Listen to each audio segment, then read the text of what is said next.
Jangan macam-macam ya. Saya dengar ada yang bermain di program makan siang gratis ini. Kayaknya tuh Pak Prabowo ngerasa kecewa sekali dengan janji-janji yang disampaikan oleh bawahannya. Ada yang menganggap makanannya aneh. Banyak juga yang dibawa ke rumahnya, tidak makan di sekolah karena mau dikasih ke orang tuanya, karena anaknya tidak berminat dan sebagainya. Itu mungkin akan membuat Presiden Prabowo tambah emosi kalau tahu. Maka Bismillah, assalamualaikum guys, berjumpa lagi di channel Jurnal Terupdate. Jadi Presiden Prabowo Subianto terlihat kecewa dan marah dengan program makan bergizi gratis karena mungkin programnya merasa tak sesuai dengan rencana awal atau target awal guys. Jadi kira-kira apa penyebab kecewanya Pak Prabowo ini guys? Langsung saja kita simak sama-sama video ini guys. Bismillah. hari ini saya baca satu berita yang agak unik di mana Presiden Prabowo ternyata marah dengan program makan bergizi gratis karena tidak sesuai dengan rencana awal, tidak sesuai dengan target awalnya. Prabowo marah karena jumlah dapur yang awalnya direncanakan mencapai 937 dapur pada 6 Januari lalu, ternyata di kenyataannya hanya sekitar 92 dapur. Artinya ya cuma 10% dari target atau janji yang disampaikan kepada Presiden Prabowo. Makanya kemudian Prabowo merasa ya udahlah, nggak usah dipaksakan, jangan macam-macam ya. Saya dengar ada yang bermain di program makan siang gratis ini. Jadi karena kemarahan Presiden Prabowo kepada pejabat-pejabat yang terlibat dalam program makan siang gratis, makanya kemudian wajar kalau pada pelaksanaan atau kick off awal program makan siang gratis, Presiden Prabowo tidak turun meninjau langsung ke sekolah-sekolah. Padahal menteri-menteri yang lain, Menteri Menpora, Menteri Kominfo, yang nggak ada hubungannya sebenarnya dengan program makan siang gratis, itu semuanya datang terjun ke bawah untuk melihat sekolah-sekolah yang mendapatkan program makan siang gratis. Tapi Presiden Prabowo ternyata tidak ikut. Kayaknya tuh Pak Prabowo ngerasa kecewa sekali dengan janji-janji yang disampaikan oleh bawahannya. Karena janjinya 937 dapur, tapi ternyata yang bergerak hanya 92. Itu kan jauh sekali. Kalau seandainya realisasinya misalkan 700 dapur, wah itu kan ya oke lah gitu ya, nggak capai target nggak apa-apa. Ini 92. Ya. Dan ya untungnya Pak Presiden Prabowo tidak turun ke lapangan, tidak meninjau secara langsung, karena seandainya meninjau secara langsung jangan-jangan Pak Prabowo akan lebih emosi gitu, karena melihat banyak sekali anak-anak yang mengeluh soal makan siang gratis ini. Ada yang menganggap makanannya aneh, janggal gitu ya. Banyak juga yang dibawa ke rumahnya, tidak makan di sekolah karena mau dikasih ke orang tuanya, karena anaknya tidak berminat dan sebagainya. Itu mungkin akan membuat Presiden Prabowo tambah emosi kalau tahu. Maka ya ini plus minus gitu ya. Pak Prabowo nggak hadir atau marah karena jumlah dapur yang disediakan ternyata hanya 92 dapur, tidak sesuai dengan target awal, tidak sesuai dengan janji-janji bawahannya. Tapi juga di sisi lain ternyata eksekusi di lapangan banyak sekali masalah-masalah yang tidak diketahui oleh Presiden Prabowo. Karena pelaksanaan dari program makan siang gratis ini sebenarnya sudah jauh sekali dari gagasan atau ide awalnya. Ide makan siang gratis ini setahu saya, seingat saya gitu ya, ini dari Mas Budiman Sujatmiko, karena dulu saya juga mendampingi Mas Budiman ketika awal pencapresan, waktu itu sebelum ada nama-nama yang sudah ditetapkan sebagai capres. Dan ada gagasan atau ide ini untuk membuat program makan siang gratis yang awalnya waktu itu menurut Budiman Sujatmiko, yang saya tahu karena saya juga sempat diceritakan sama dia, ini awalnya adalah dalam rangka menggerakkan BUMDes atau aparat-aparat desa. Jadi nantinya BUMDes itu atau BUMN-nya desa itu akan dilibatkan dalam program makan siang gratis, sehingga itu nantinya bisa menggerakkan banyak sekali orang di pedesaan. Itu tujuan awalnya. Jadi selain selain dana desa, program dana desa, juga nanti ada program makan siang gratis, sehingga di desa itu semakin bergerak, semakin produktif untuk kemudian mendapatkan pemasukan atau tambahan-tambahan baru.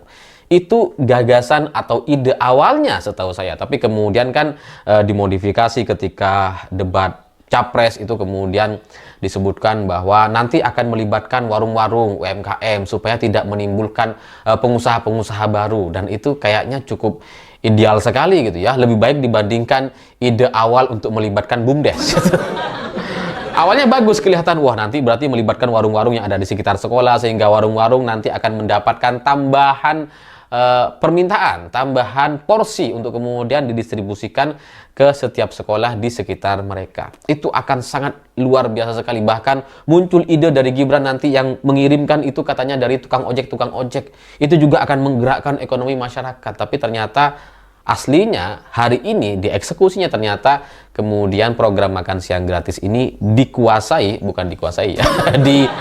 dilakukan dengan cara membangun dapur-dapur di setiap daerah, di mana satu dapur itu ditargetkan 3.000 porsi. Jadi kalau ada orang bikin satu dapur di satu daerah atau wilayah, itu nanti mereka setiap harinya ditarget untuk bisa memproduksi 3.000 porsi, dan itu nanti akan dikirimkan ke sekolah-sekolah terdekat.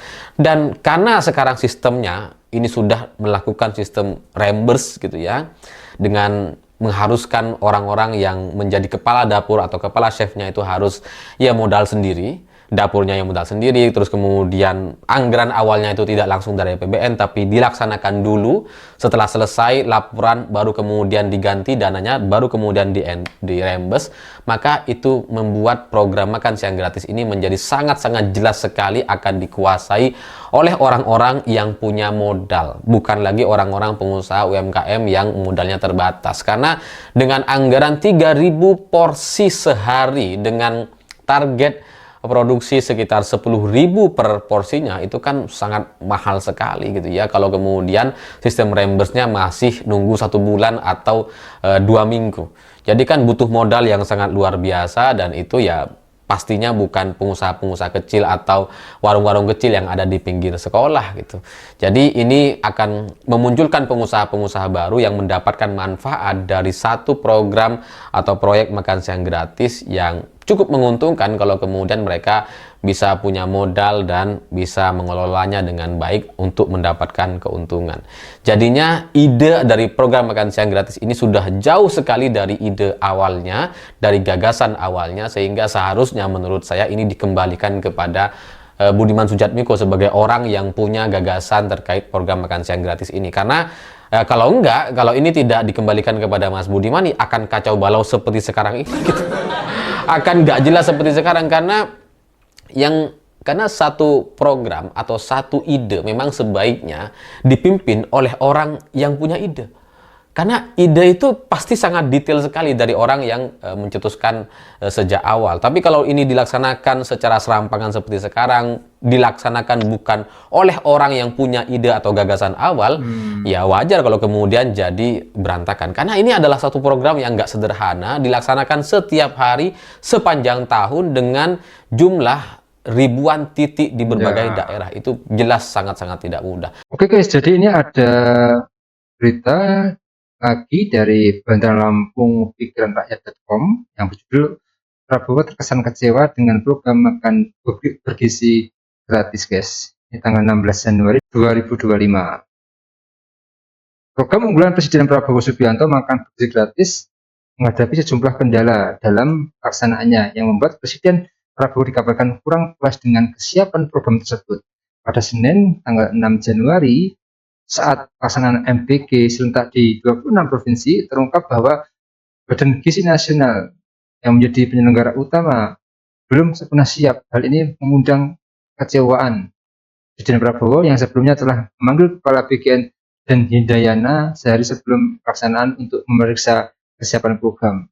Menurut kabar yang beredar dalam pertemuannya tersebut, Prabowo menanyakan jumlah dapur yang siap untuk melaksanakan program tersebut dan menjawab bahwa sebanyak 156 dapur sudah siap beroperasi. Namun dengan wajah kecewa, Pak Prabowo menyarankan agar program tidak dipaksakan jika kesiapannya tersebut belum mencukupi.